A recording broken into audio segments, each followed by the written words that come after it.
How are you doing? Oh, I'm okay. I'm glad we get I'm glad we get to look at each other at least this time while recording. Yeah, we're recording over Skype this time. Yes. So today, what are we going to talk about? We're going to talk about our good old friend Fear. Ooh. The oldest friend. Since birth. For real. I guess we decided that we would talk about this since a lot of it's been coming up for people, including myself, in this very strange time. Yeah. I know that it's been trying to creep its way into my mental state every day, and I have to do some things to combat that. So, yeah. Yeah. I think it's one of the toughest things for us to not have right now. I feel like it's the first thing that came up when all of this happened. Like, what does all of this mean? How is it going to affect us? How long is it all going to last? We're talking about the global pandemic and quarantine, by the way. Yeah. For future listeners. And in April of 2020, and right. And how all of this may or may not affect us. So we wanted to talk about it and hopefully shed some light on it and help you guys cope through it, because fear is something that I let run my life for a really, really long time. And it's hard to combat, for sure. So what is it? What is fear? Oh, God. Fear actually isn't real. And when I tell people that, and when I teach people about fear and how it is a form of delusion, they often get really surprised by that sentiment. How it is, in fact, not real. It's something, that we think about. Right. But it's not actually grounded in reality. And so, we are born as beings of love, and anything that is outside of love is not actually real. And fear is that. And fear is actually taught to us. Like, we observe it from our caregivers, our environments, our peers. And it's something that we develop as a way as our brain, to keep us safe and protected in what we know, like in our comfort zone. Right. But it's future-based. Like, it's not grounded in the present. It's not grounded in reality. And even though, like, our fears may come true, in the present moment, they're not actually real or occurring. Right. My brain likes to tell me otherwise. Oh, of course. Like, this is real, this is happening, or this is definitely going to happen, or this has happened before, so it's going to happen again. But I have to walk myself off of that ledge a lot of the time. Yes. It's such a ledge. It's such a slippery ledge. It's like a slippery ledge off of a cliff or a diving board, more to speak, right? Yeah, like, am I gonna, die on this hill? Am I gonna dive off of this board? Or what's gonna happen here? No, it's like when somebody's about to go off a diving board, but they slip by accident off of it. Oh, that happened to me so many times growing up. I could just imagine. It's such a metaphor for my fucking life. Yeah. But that's our ego. Like, right. What you just talked about, like, that's our ego stepping in. As we've talked in previous episodes, our ego is not our amigo. No. It's the part of us that's, like, set out to destroy us. It is a part of every personality. It is the part of us that wants to keep us safe and protected. So, it's going to be the one to come up and say, like, that's not realistic. You shouldn't do that. Right. This is going to come true. You're not going to be okay.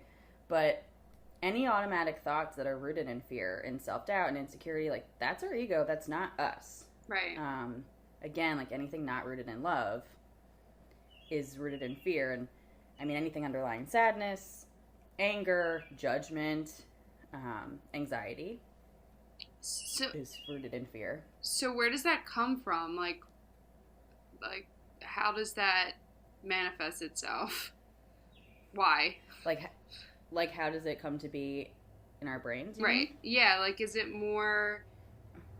I was thinking of, like, growing up, you know, we learn a lot of patterns, and part of it is nature, part of it is nurture. Like, what would you say fear is based out of more? You know, is it something that we're learned, or is it like, because sometimes, you know, we react differently depending on our circumstances, you know, like how we were raised, or you could be raised the same exact way as somebody and react differently. Is that a part of our makeup, you know, or is it mostly learned? How does that work? So it's definitely both, but a lot of it is learned. You know, again, like fear is not something we're born with; it's something we're taught. Mm-hmm. And like I have alarmist parents, Mm-hmm. And a lot of my anxieties is from what I observed growing up, how I observed my parents to react to things. Like they may not have purposely tried to teach me that way, but that's a lot of what I observed. Mm-hmm. And you know, we live in a very alarmist culture. We live in a very pessimistic culture. We say that it's realistic, but it's not. It's really bordering pessimism. Right. It's really bordering living out of fear. So a lot of it is taught, but there are, you know, inherent parts of our personality that lend us, some of us, to be more fearless than others. Like, speaking to what you're talking about, like my brother and I, like we grew up in the same home. Mm-hmm. We're 2.5 years apart. You would think that we grew up in two completely different households. Mm-hmm. And, you know, growing up, like, he was very fearless. I was not. I was a nervous Nelly. Like, I was very scared of everything. Like, everything made me anxious. Everything made me nervous. I, like, constantly had digestive issues. Mm-hmm. And so as we've grown up, like, so that like speaks to how, like, what my subconscious chose to take on Mm-hmm. and formulate as a core belief system is different than what his subconscious chose to take on, even though we were in the same exact environment. We experienced different things. As we've grown up, though, as I have reparented myself and reconditioned myself, I've become more fearless. Mm-hmm. Like, almost to, you know, sometimes a fault. Mm-hmm. Like, I, like, barrel ahead into, like, anything now, even Right. though, like, I still get those, like, underlying fears of, like, not being good enough or not being loved that creep up. Mm-hmm. Whereas he's a little bit more cautious than I am today. So it has so much to do with what we learn, but that's all workable. Like, these are all things that can be unlearned. These types of fears, this type of being, these ways of acting out of fear can all be reconditioned. So it has to do with both, but even though, like, like, I would love to talk about astrology with this right now, but that'll be for a later episode. Like, we all have inherent parts of our personality that lend to, you know, different strengths we each have, different, you know, I don't want to say defects, but just, like, certain lesser qualities that we may have that, like, make us more timid or less fearless. But so much of it has to do with what we've learned. But, like, this is not a process that we were aware of growing up. Like, Right. our brains are developing until the age of 25.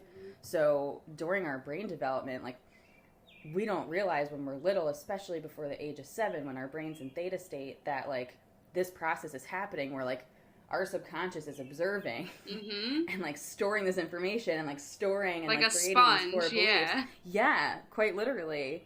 And then we automatically act out all of these types of behaviors our entire life, really honing in and conditioning them, strengthening the neural pathways in our brain. Like, so, like, some of it we speak to, like, oh, well, I've been like this forever, like, this is just who I am, but a lot more of it has to do with our environment and how our parents were. Mm-hmm. And not to say that it's our parents' fault, they always have done the best that they could, but, like, what we observe in our environment, like, you know, culturally, like, we grew up in a country that's, like, trillions of dollars in debt. Like, Right. No wonder most of us have financial insecurity. Yeah. Like, kidding me? Exactly. So, Yeah, these are things we've been taught, and yeah, like, I think of that sponge, like, as a child, all Mhm. the things we take in and the way that we perceive things. Like, when I think of my childhood, like, I had a really, really lovely, happy childhood.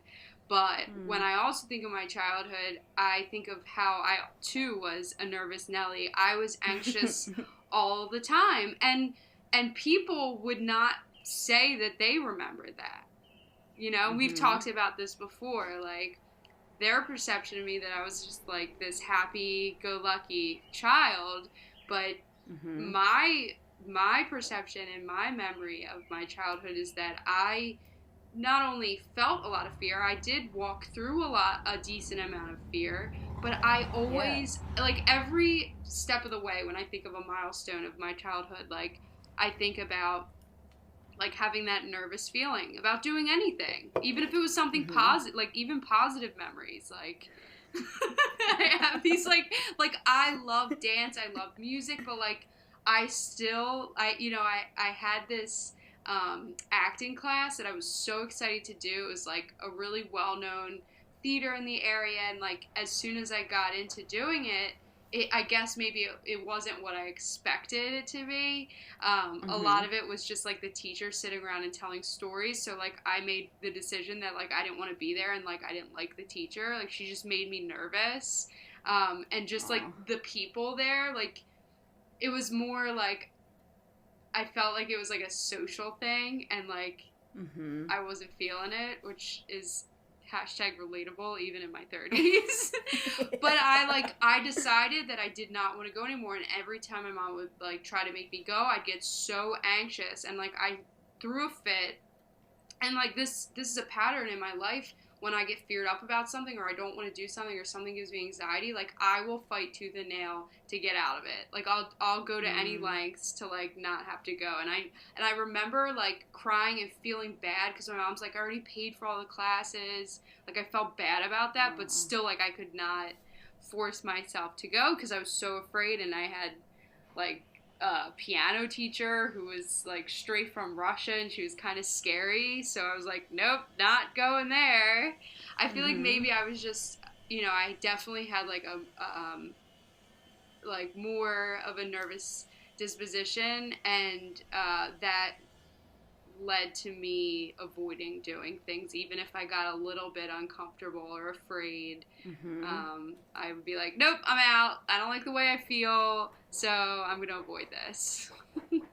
Well, it's like your brain goes on alert of, oh, I feel uncomfortable, and so I'm going to do everything that I can to keep you safe. Yes. So I'm going to, you know, avoid, procrastinate, deflect, pass out, black out, like anything. Dissociate, and I mean, our brains are really fascinating mechanisms, but they don't do a great job at helping us grow. Right. And helping us, like, you know, act in the face of fearlessness.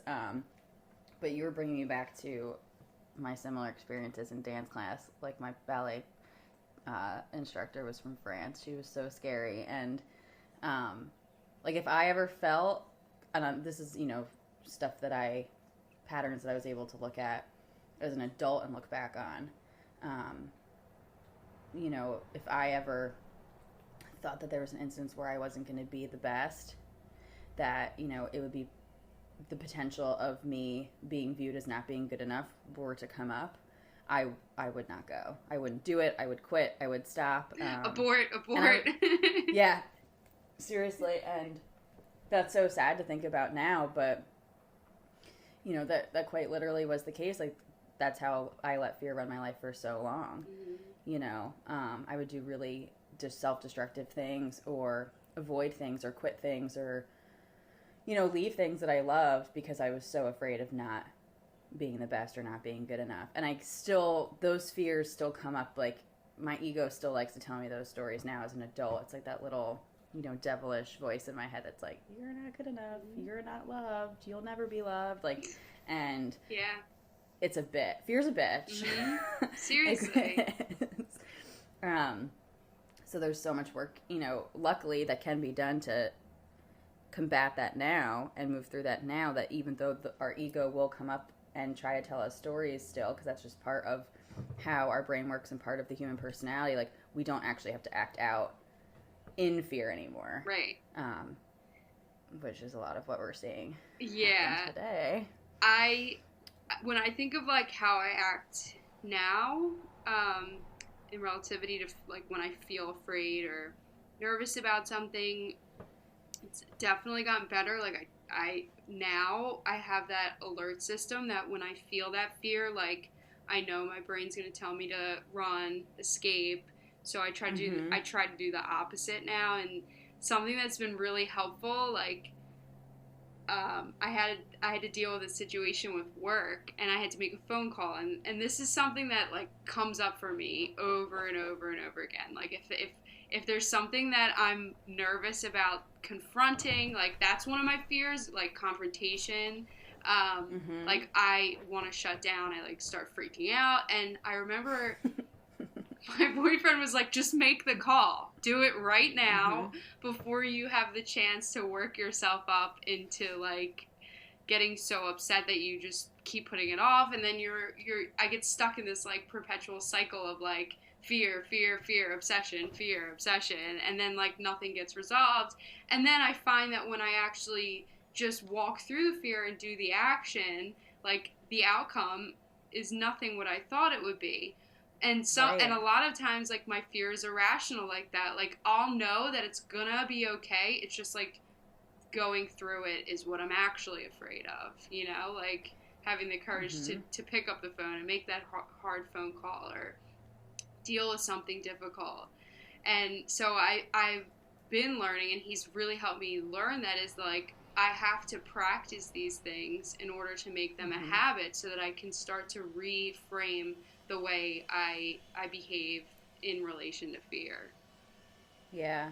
You bring up some really, really amazing points. One is that we end up putting ourselves through often, not always, but often more torture, more worry, more anxiety in the present because of our own worrying about what a future event, even if it's a very, you know, upcoming recent future event like your phone call, we end up experiencing like way worse emotional responses ahead of time, and then realize like, oh wow, like maybe I didn't need to put myself through that. And I mean, what you're speaking to is what we've talked about in previous episodes of how the brain doesn't know the difference between a real or an imagined event. Like if you take the time to sit and think about something happening, your body will start to react the way that it would if that actual thing were happening. And I deal with that all the time, especially now in quarantine, where I'll like start daydreaming, and I'm like, oh wait, I'm not there, and I have to like bring myself back. But like if you were thinking about that phone call ahead of time, so you started to feel anxious ahead of time because your brain thought that you were actually going through that. And even though our body, we mentioned this last episode, is always in the present, like our mind takes us to the past or the future. And so it's really wild. Like I use the example with clients all the time. Like if you imagine that there is a tiger in front of you about to attack you, and like you really take the time to like think about that happening, your body is going to start to react as if that's going to occur. I literally just started staring across my room pretending there was a tiger. Please don't, because we don't have a panic attack during this episode. But it's, we, like, our brains, we're in so much more power than we think we are over our brain mechanisms, but we don't, pull, from that strength inward. Like, we don't pull from our own resources because a lot of us aren't educated on really, like, how our brain works, how our ego works, how, our physiological systems work, how the nervous system works, but it's all connected. And if we allow ourselves to really ground in the present moment, we'll get to this later, I'm sure, like use mindfulness techniques, like recognize, how important it is to stay in the present moment. Like that's quite literally what we're meant to do as human beings, is only to live in the present. Then fear cannot really exist. But we allow it to. Yeah, it's incredible, like, the human brain, as much as it, it can play tricks on us, it is really incredible the amount of things that it can sustain and withhold, the amount of pain. And, like, if you think about our ancestors and the things that people have gone through generationally, like, the brain is pretty incredible, like, the hardships that people have been able to face. So I try to remember that also when I'm, like, freaking out about a phone call. Like, I have to pull from that inner strength and like walk quite literally walk through the fear, and just do the right action so that I can prove to myself that I won't die, because that's something, like, when I go into panic, like, I feel like I'm dying, I'm gonna die, everyone's dying, it's like, it goes to the worst, the absolute worst, and I have to remember, like, to just I have to ground myself, but I heard somebody say, like, when they get into fear or panic or worry, that they will tell themselves, I can't worry or fear about this today. Like, and they'll pick a day and a time ahead that they, like, schedule just in that moment. You know what I mean? Because then the moment passes, and then they don't have to go and actually literally worry about it that day. But it's like, to remind them to stay where they are right now, but also sometimes I have to do that too, trick my brain into thinking, like, okay, I'm going to think about this Sunday at 2:00, but not right now while I'm driving. That's so interesting. Yeah. But, like, what's at the root of that, what you're talking about, and I've brought this up before about what I've come to find the root of anxiety to be, is a lack of trust in self. Like, we don't trust ourselves to be able to handle the feeling that we think that may occur, or the outcome that we think that may occur. And so we allow our lives to be run by this very, like, non-tangible concept, be run by events that we're imagining that haven't even occurred yet, that may never occur. And so we have to learn to provide ourselves with that opportunity to walk through our fears. Otherwise, then we're never going to gain an alternative perspective or alternative evidence, right, in order to dispute that negative core belief system we were talking about earlier. Like, we have to be able to show ourselves that we can handle our worst case scenarios, or just handle whatever we were fearing, and allow ourselves to see, like, oh my god, our worst case scenario didn't happen. I always give the example of my skydiving experience when I talk to clients about this. Like, I went skydiving to quite literally get over the fear of heights, and it is something you would do.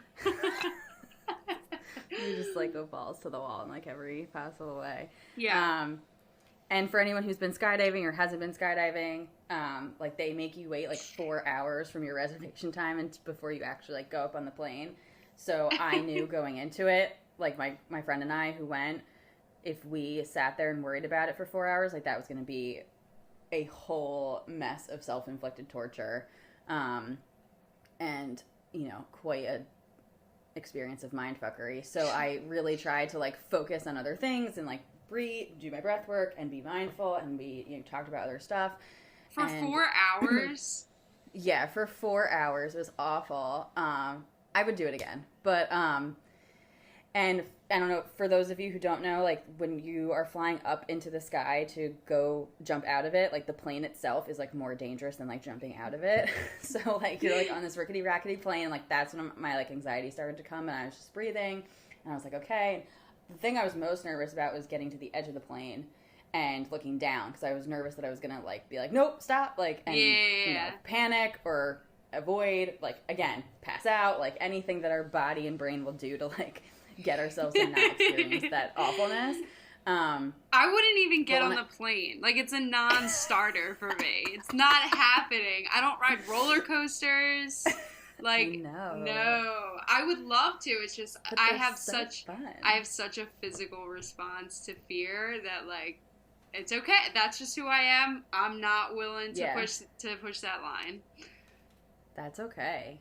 But yeah, so getting to the edge of the plane was probably, like, the most peaceful I've ever felt in my entire life.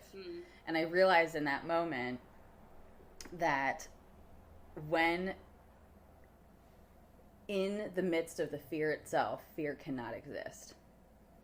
Like, me thinking about it and thinking about that moment and thinking about how I might feel, like, that's what was creating the anxiety, the physiological response, the worrisome thoughts.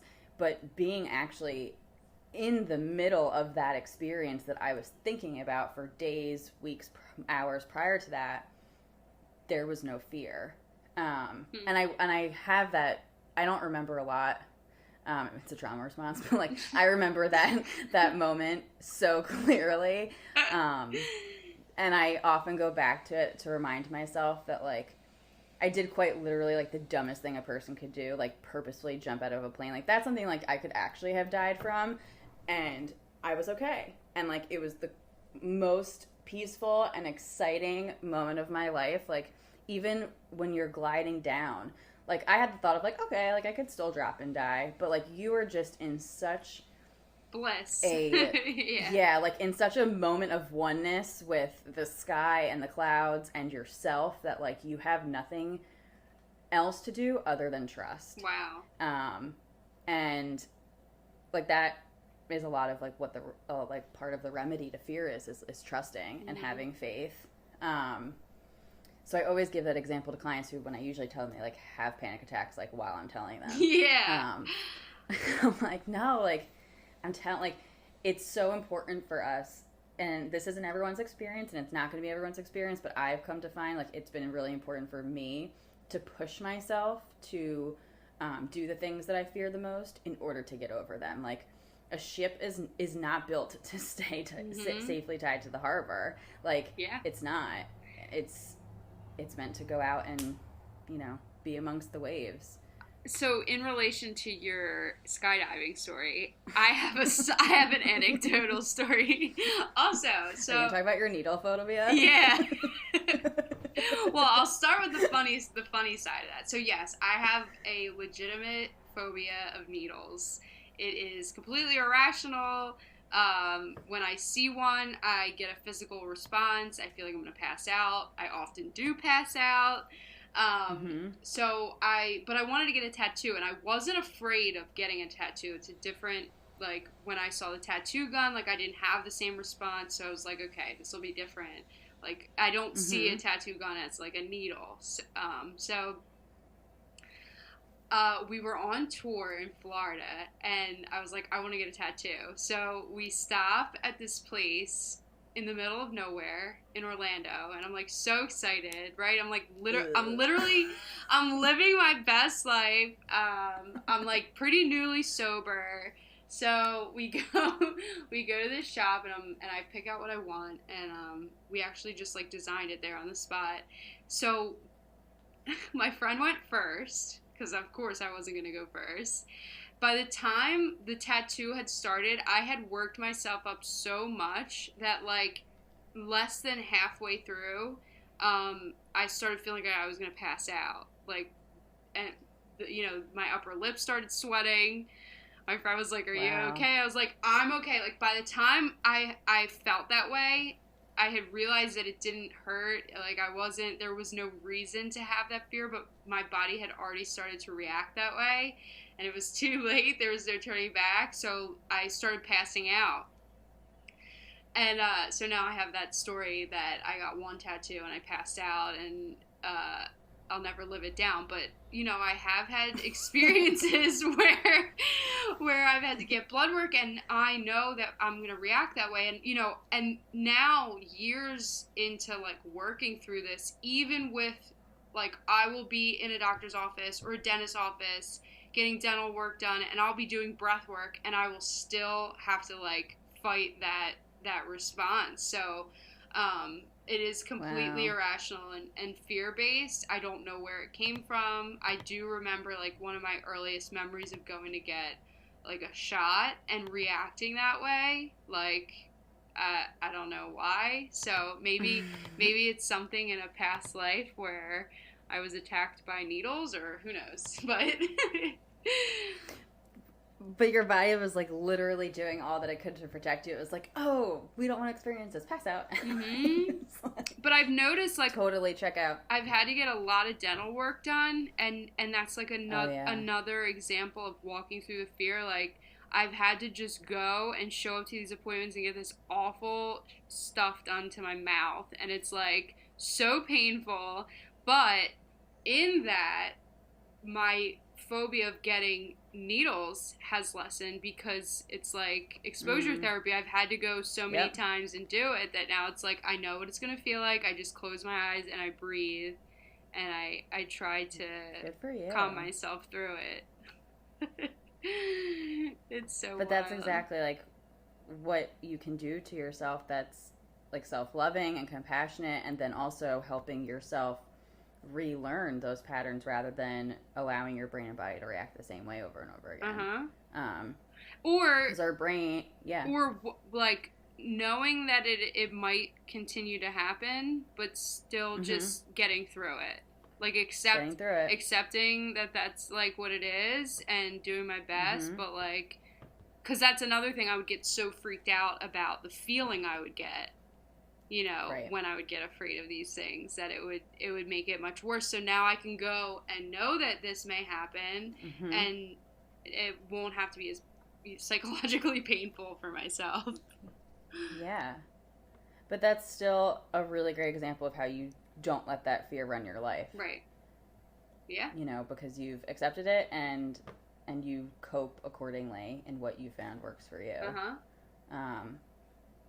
You know, again, our brain, our ego, it's always going to want to keep us safe and protected. It's going to do what it can to the best of its ability. Right. It's going to convince us really well to, you know, keep us safe in our comfort zone. But that doesn't mean that those behaviors or acting that way, you know, is healthy or serving us. So we sometimes unknowingly, and then, you know, maybe eventually knowingly, like betray ourselves to, you know, stay stuck. Right. Rather than experiencing whether it's our full potential or maybe, you know, fulfilling a goal, you know, chasing a dream, like taking a leap of faith. Yeah. You know, any of that stuff. Yeah, I feel like regarding my career, like when I think of what because before we were planning to do this episode, we were like talking about what we wanted to talk about, and you were like, we'll talk about our fears, and I was like, well, what's my biggest fear? And like I couldn't think about it because I don't know, maybe I have so many that it's like none of them really stand out. But I was like, you're just so together. Yeah, okay. Good one. Thanks for the support, but no. Rejected. And the one thing that I did like a quick flashback, you know, like in a movie when somebody like sees their life flash before their eyes, and the one fear I could see flash before my eyes, like kind of threading itself throughout my childhood, my younger years, and even into my adulthood, was that I wouldn't reach my full potential, that for whatever reason, either out of fear or out of circumstance or out of indecision, that there was this greater plan for me and that I wasn't gonna like be able to fulfill that. So that fear has guided me and also misled me in my life, you know, because I've made decisions that out of fear, in a good way, you know, like, but also maybe it didn't allow me to see what I wanted clearly, because a lot of the times, like when I was younger, like I wasn't sure what that meant. I didn't know, like I didn't have any certain path or any like definitive goals that I was trying to reach. It was just kind of this general, you know, like idea of what I wanted my life to look like. And I feel like, especially being quarantined and having all of the time to think, which isn't great, but it's fine. What else am I gonna do?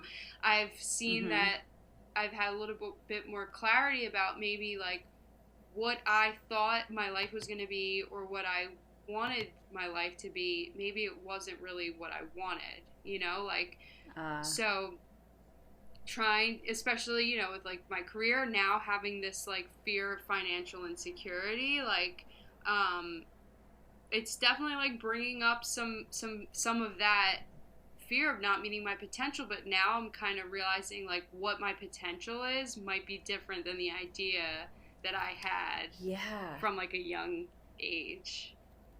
Oh my gosh, you bring up such a great point. And just how powerful our subconscious is, like, you know, based off of our core belief system and maybe like ideas that we developed as a younger child. And again, like a lot of this can be unconscious and unknowingly. Like we think that maybe we're taking a leap of faith or like pushing ourselves, but instead actually like we're acting out of fear. Right. Because, you know, exactly what you were saying. Like I've had that experience with, like romantic or sexual partners where like I think that like I'm putting myself out there and you know, acting fearless in that, but instead I'm actually continuing to choose partners that will help me not have to keep growing.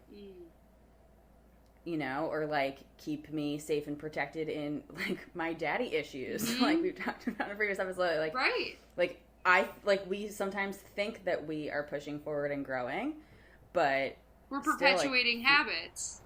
Yeah. And totally acting out of fear in ways like we don't even realize, because again, like all that our brain and ego want to do is keep us safe in what we've always known.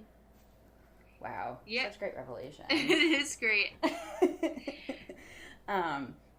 So what have you noticed, especially like with your career coming up now, being in this pandemic and this quarantine, and any fears coming up? Well, I know that fears have been coming up. Well, I feel like I'm getting more clarity that a lot of my anxieties, like especially I can relate back to my childhood, like come from the fear of financial insecurity. But so I've kind of been, and I've talked about this before with a lot of my friends, like that I kind of feel like I have this dual like idea of what I want for my life. Like it's kind of been this struggle that I want to chase my goals, and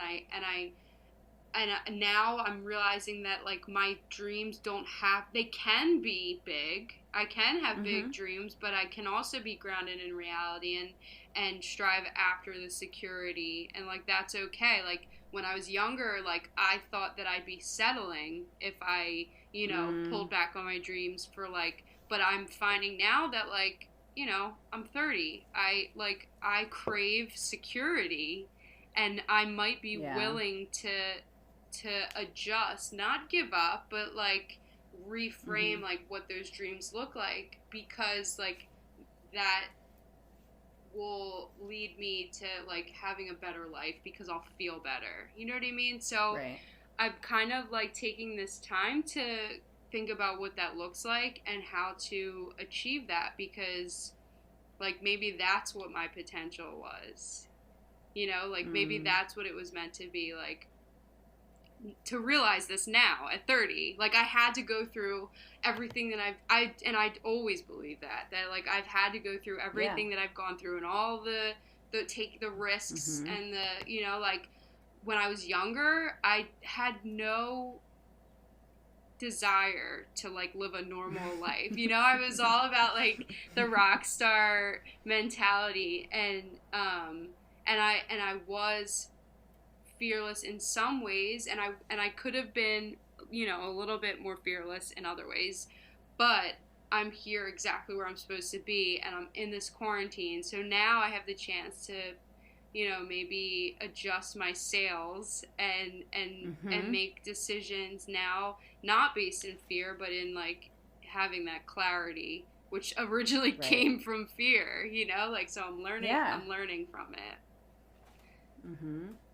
And that's okay. Like whatever you decide for yourself, and decide like not just what helps you feel secure, because like we've talked about so much already in other episodes, like finding safety and security within yourself, but you know, you get to decide for you like what you want things to look like and what helps you, you know, feel safe and not in a fearful way.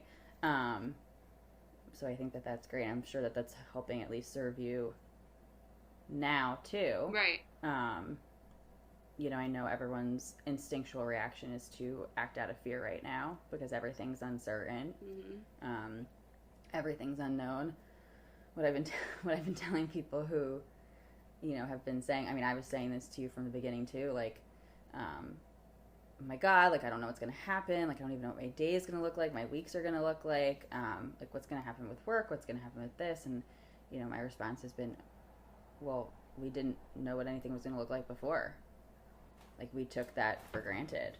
We had a very false sense of security and, like, what our days and our weeks and our months and our job security was going to look like.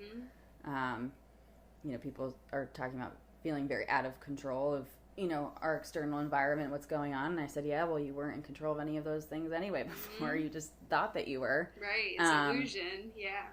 Yeah. Fear is quite literally a form of illusion and delusion. Yeah. For sure. So much of right now is helping ourselves feel safe, feel secure within our own internal environment, and, recognizing like that no matter what happens, even if it does not end up going the way that we want it to, like, we will be okay. Right. Like you were talking about earlier, like, you've had to learn over and over again in so many experiences that, like, you've always been okay. We've quite literally been through 100% of the worst of our days, and it doesn't serve us to think about and get caught up in, like, all of the worst case scenarios that might happen, especially during this pandemic. Oh, yeah. I haven't been able to, excuse me, I haven't been able to go, like, into the future. I've I've accepted that it's just not a good idea right now, like, there's nothing I can do. It's never really a good idea, but, like, especially now, let's leave that, let's just leave it where it is. We can't go there.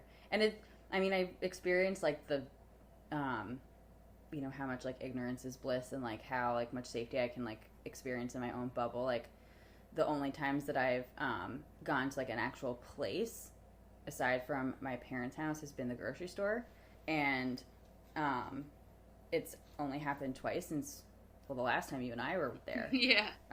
Together before, like, everything really shut down. Yep. And however many weeks ago that was, a month now, and, like, I got so frustrated and angry going to the grocery store a couple of nights ago because everyone was just acting out of fear, but then, like, I was responding in fear. Mm-hmm. Like, I'm responding in, like, you guys are, like, I'm judging them for acting out of fear. And I'm doing the same thing, yeah. And, like, I literally would just tell people, like, okay, like, I'll leave this aisle and come back since you're, not able to, like, let me pick out my stuff. Or, I would, like, step out of the way for people to go, and people would be like, oh my God, thank you. Like, it's, and then I was reminded of, like, what everyone else is going through, and like, how this really manifests, and how, like, fear can bring out the worst in us. Yep. And then sometimes it can bring out the best in us, and that's what we're really hoping for in this. But oh gosh, like, when we act out of judgment and anger, and we act out of defensiveness and, like, block one another off, cut one another off, like, that is so rooted in fear. And I recognize that in myself, and it's very recognizable in, oh yeah, our community right now. I, like, going to the supermarket, especially with my partner, like, he's way less, like, nervous and anxious than me generally, but especially now, like, my fear definitely, like, pops through, and we went food shopping the other day, and this was before we were all mandated to wear masks, and, like, I already had a mask. Like, I was wearing a scarf around my face before I had a mask, and we went in there, and like, you could, like, a lot of people weren't wearing masks. Like, a lot of people were walking way too close, and I'm, like, running around the grocery store, just, like, very quick, like, I'm on a mission, getting everything that I need. Mm-hmm. And we went to the seltzer aisle, and I didn't know what I wanted. Like, I was trying to, like, I'm a deal shopper. Like, I will buy whatever's on sale. So I was, like, trying to look for what was on sale, and this lady had, like, a full mask. She had gloves on. Like, I recognized in her what, like, mm-hmm. what I felt myself. And she, she was, like, keeping her distance, and I knew, like, she was waiting for me to move. So I was like, you can get what you want. Like, I'll get out of the aisle and come back because I have no idea what I want. She was like, oh, thank you so much. Like, so it made me recognize, like, even though there is a lot of fear and selfishness in the community right now, like, there is also a bit of a sense of collectiveness. Like, some people mm-hmm. are acting in a way where they're thinking of others, and I think that's, like, more important now than ever, because we used to live the way that people used to live. They had more of a tribal mentality, and people took care of their neighbors, and they thought of one another, and they were really close knit, and we've gotten away from that.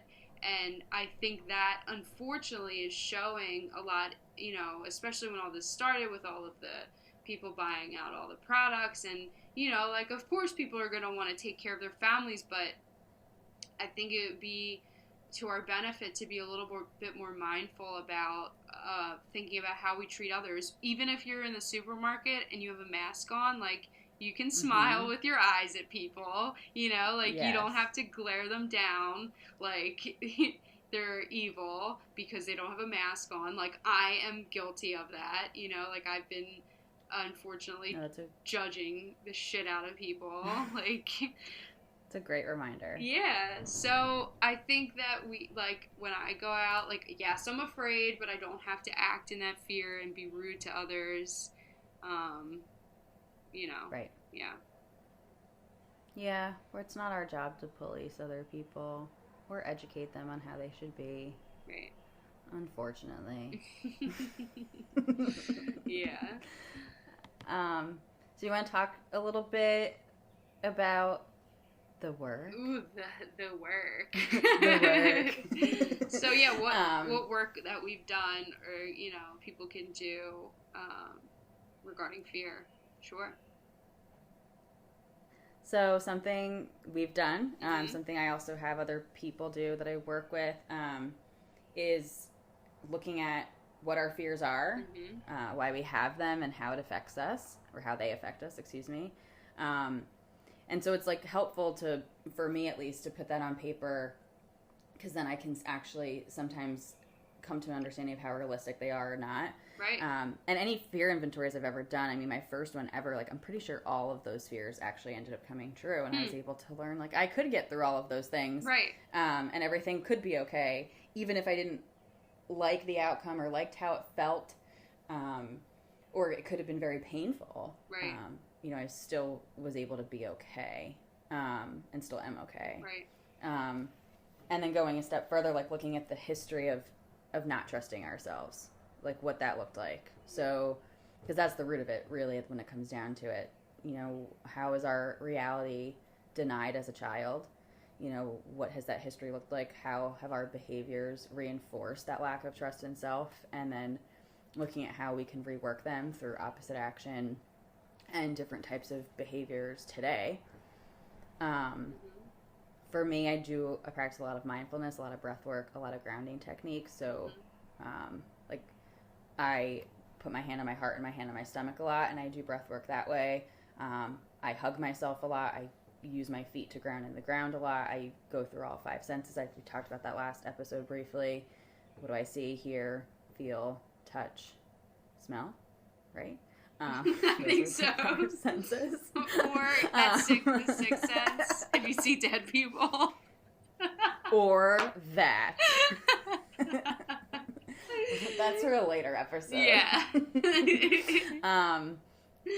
And 2, like, repeating loving, realistic, positive statements to ourselves, affirmations, journaling, like, writing the same types of affirmations over and over again. That's another way to shift the neural pathways in our brain, rewire the way that we think. And you're my favorite, becoming an observer of our ego and the stories it tells us. Yes. I got that from that book, that favorite book of mine, The Untethered Soul. I didn't create that. Yeah. That like stuck with me, like, I am an observer of my thoughts. I'm not required to act on them, and it makes my life really easy when we're video chatting, so I'm responding to what you have in your hand. What does it say? Oh, wait, let me pull one too. I have them too. Okay. So we both have a set of cards that go along with the book, The Untethered Soul. I pull one every morning. So I just pulled one. I'll wait for Cece to pull hers. Okay. Hold on. I can get the box open. Mine's a good one for what we're talking about.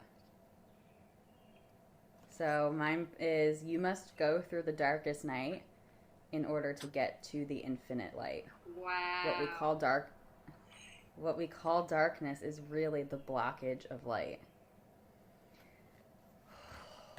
So you could replace some words in there with fear, and it would be even more relatable right now. You must go through fear in order to get to the infinite light, what we call fear is really the blockage of light. Wow. Okay, so mine says... Everything happens for a reason. Seriously, mine says, when a blockage gets hit, it's a good thing. It's time to open up internally and release that blocked energy. Wow. Yeah. We are so in sync. Seriously. Even across the island. And it's called freeing yourself. Mine's going beyond. Love it. Wow. So, yeah, there's some work that, like, gratefully, especially in this time, I can say I'm really glad that I started, because going through this tough time in quarantine and, you know, being without work for me personally, if we were in this situation 5 or 10 years ago, I would be handling it awfully. Oh my god. Terribly. Don't even want to know what that would look like. It would be really, really bad. I would be a nightmare for everybody in my life. You know, that's like something, and I've talked about that before. I try to be mindful of, like, because my partner and I do live together, and especially now, like, I'm home all day. Some days are good, some days are not so good. And, you know, when he comes home from work, like, I try to remind myself, like, not to put all of my shit onto him, because, you know, when I have a lot of fear and anxiety, like, it's palpable for him, and it affects him. So, like, doing this work is really important because it's not just about me, it's about how I treat everybody around me, and fear definitely will get in the way of how I treat the people I love, because, you know, fear runs all of my emotions. You know, like, if I'm angry, it's because I'm afraid of something. If I'm sad, it's because I'm afraid of something. So I think it's really important that, like, especially during this time, and we have the time to continue the work, and so that we can get to the other side of it in kind of a graceful way instead of, you know, a bullheaded way. bull in a china shop, I should say. Absolutely. Yeah. Just to reiterate for everyone, you know, any thoughts that are coming up that are rooted in fear and insecurity and self-doubt, that's our ego. Right. And so these stories that our ego tells us, remember, they're not grounded in reality. They're a result of our conditioned experiences growing up that we've been practicing in adulthood. And our ego likes to keep us locked in defending our perspective, what we've always known. It will do that over helping us experience peace. Yeah. So remember that the stories our ego tells us, they're not real. They are not us. It's not our true loving souls thinking these things about ourselves. It's a different part of our personality that we learn to observe and also learn to not let take control over us, and we learn not to act out on. Yeah. Meditate. Meditate. Create space between your thoughts.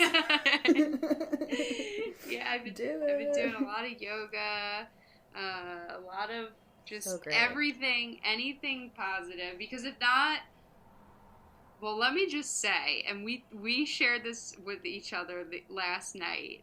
I looked at my screen time on my phone, and it made me want to throw my phone across the house into the trash. Like, I was just thinking about that today because I woke up and immediately, like, and I was doing, before all this, I was doing so good with it. Like, I was, like, setting time aside where, like, and we still do that. When my partner and I watch, like, movies or TV, we leave our phones out of the room, which is, like, he started that because he's That's like, great. I'm not going to watch a movie with you if you're just going to be scrolling on Instagram the whole time. I'm like, okay, fair enough. So, yeah. But now it's like, okay, now a lot of times, like, it takes me getting sick of myself to have to make a change. Yeah. So I'm going to have to, like, start putting in those, you know, timer things with my social media. Seriously. It was quite a disturbing revelation we had. Yeah. Especially how much mine jumped because I'm usually not on my phone all day because I'm in sessions. Right. So, like, now that anytime I'm not in sessions during the week or on the weekends, like, I'm on my phone, whereas before, like, I was doing busy stuff before and after work. So, oh my goodness. It was gross. But I guess that leads to the last sentiment I wanted to share. Yeah. Oh, to leave you on that note. Yeah. So wait. Let's not leave on that note. We say that to say, even though we're quarantined, we can still try to, have good habits, as tough as it is, like, and but also give yourself space to be forgiving to yourself. Yes. Like, eat the Cheetos. Yes. Cry after. It's okay. Yep. This is a difficult time, but also try to balance that out with some positive things. That's definitely what I'm trying to do. So, like, don't be too hard on yourself, but also, like, I can't, like, give myself that much slack, Right. It's important to find balance in that. And the opposite of and the remedy to fear, it's not courage, it's actually compassion. So it's really important, especially right now, so in regards to, like, our screen time, like, to exhibit compassion towards ourselves. And then it's also really important, especially now, to exhibit compassion towards others. And that's how we work through fear and help combat it. Love always wins. It's true. So, guys, remember, you are not unlovable until someone loves you. You are and always have been lovable since you got here. Thanks for tuning in. We love you.